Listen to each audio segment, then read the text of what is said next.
Hello guys, what's going on? Welcome back to Born to Bro. This episode we're going to talk about an ultimate Chinese experience, GaoKao.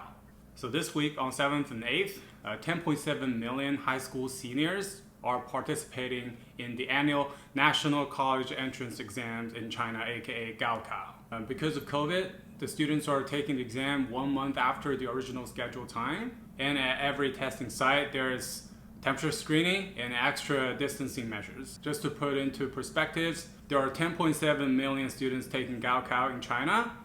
In the US, this year, there are 3.7 million high school graduates, and that's including the ones that are not going to college afterwards. For every student in China, GaoKao is definitely once in a lifetime experience. And important is actually an understatement for GaoKao. It is crucial for those students. Although I did my undergraduate study in the US, I did participate in GaoKao about 10 years ago.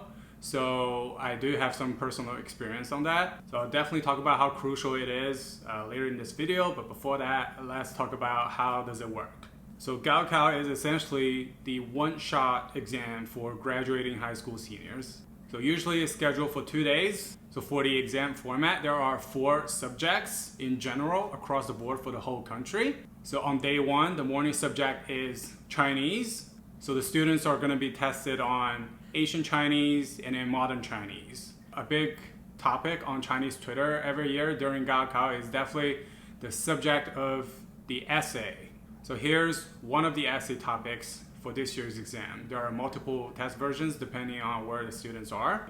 Usually the question asks for your point of view on a particular matter. It could be news related. Basically evaluate students on their capability of making effective yet efficient arguments.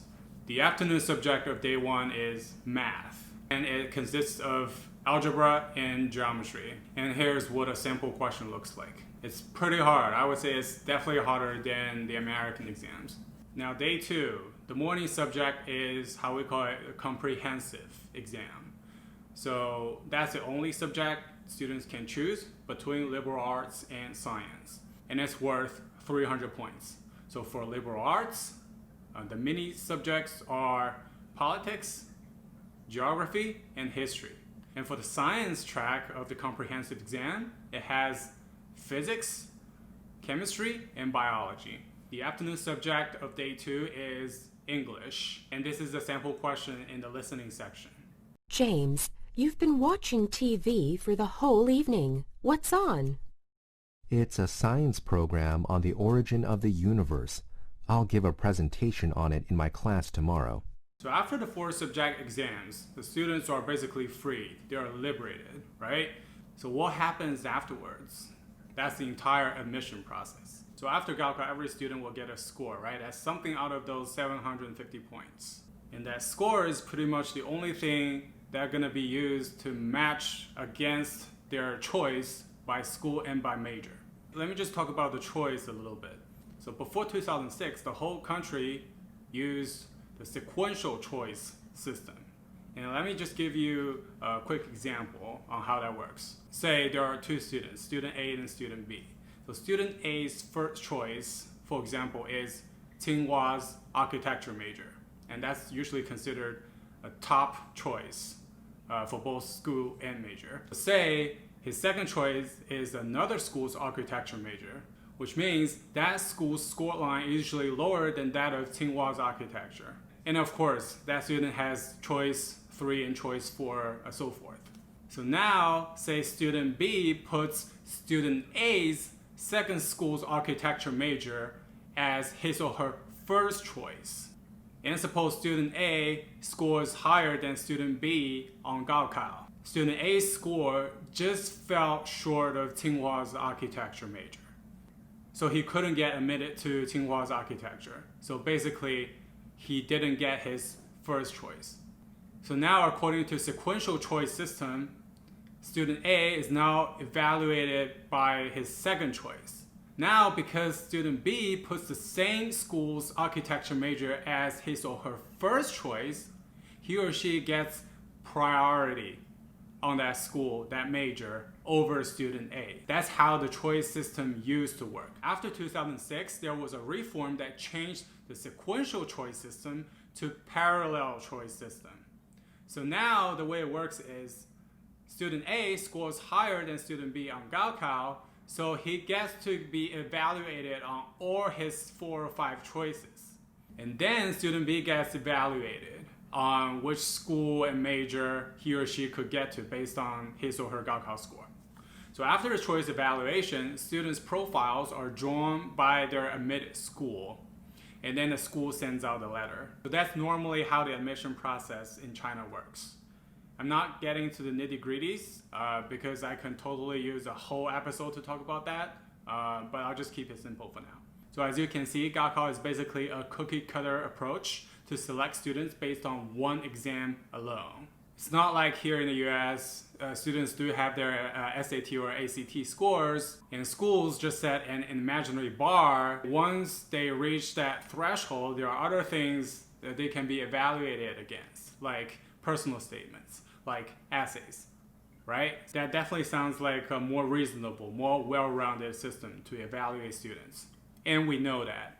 We know GaoKao has its own problems. So over the years, there are numerous reforms on GaoKao and on the admission process for Chinese colleges.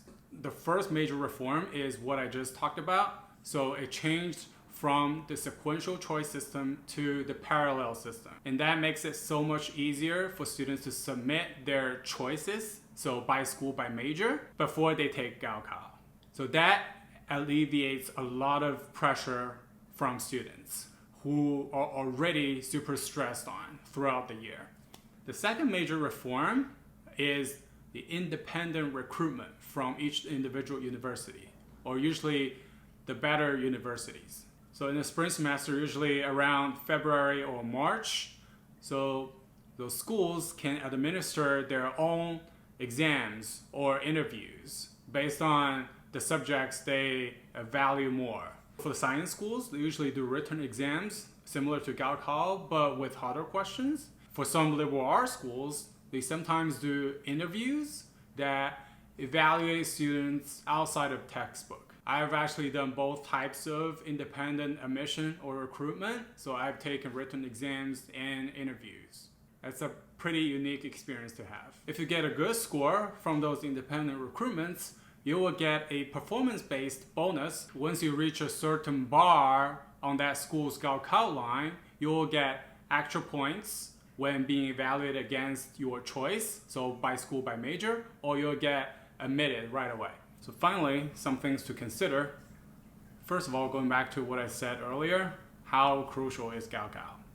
For what I would say 99.9% of the students, GaoKao is the only way for them to get into good universities. And good schools is usually the prerequisite for good jobs. I think that's a universal invisible preference everywhere, not just in China. And unlike here in the US, the educational resources are heavily concentrated in more developed regions or cities in China. So GaoKao is essentially a life-changing event for a lot of students to move to end up in those more developed cities. So a lot of students, if there weren't GaoKao, would actually have to work on their family's farms or work low-wage jobs in their hometowns. And I've seen a lot of success stories for the students who did really well in GaoKao 20 or 30 years ago who are now million or billionaires in China. And the second thing is the whole country takes GaoKao super seriously. And that is actually my personal experience.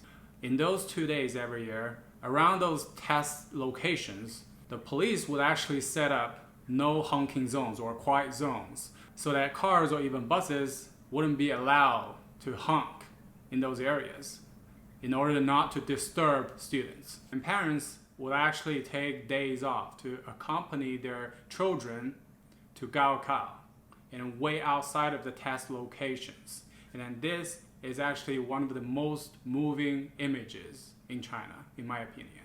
GaoKao is definitely the trending topic in that week on Chinese Twitter. I saw on day 1 of GaoKao this year, 4 out of top 5 trending topics were about GaoKao.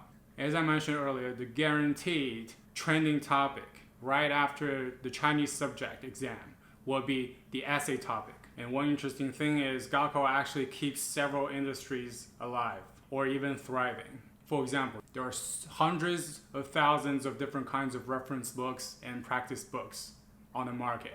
And I can guarantee you that market is $1 billion market in China. And I can guarantee you a lot of teachers have been benefiting from giving tutoring classes to students. And then they're getting rich. And surprisingly, after GaoKao is actually the start of China's summer peak season, especially for domestic tourism. So unlike US, the peak summer season is from the Memorial Day to end of the Labor Day weekend, right? In China, the peak season starts right after GaoKao because a lot of parents want to take their children on vacation to treat them for a year of hard work. Between after GaoKao and the beginning of the new school year is definitely when you want to avoid traveling domestically in China. Lastly, I just want to say having participated in GaoKao is definitely one of my ultimate Chinese experiences I had. I didn't really have to do it, but I was so glad I did it around 10 years ago. And I felt my first 20 years in China was so complete because of that. Lastly, wish all the students good luck on GaoKao, and I'll see you in the next episode. If you like this video, give me a like and subscribe.